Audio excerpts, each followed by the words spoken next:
You can take when to use low risk situations, when requirements are stable, maybe upgrading, and you have an example here of like upgrading workstations for a large number of users, constructing a business office. You might have done that plenty of times. Waterfall works perfectly. Let's go to the next one, which is program. We talked about that. That's a project. Time to market is medium compared to all these.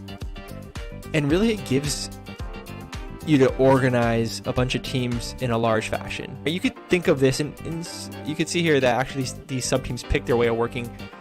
And so what happens here is that you still have the flexibility of picking your way of working, but the thing is that the coordination between the sub-teams can be difficult. It becomes a challenge to coordinate these teams, and I have to go into this link that I have in the reference column here to understand more over here on the right hand side, to understand a little bit more. I'm gonna go in details to see the differences, because this one is a viable option as well.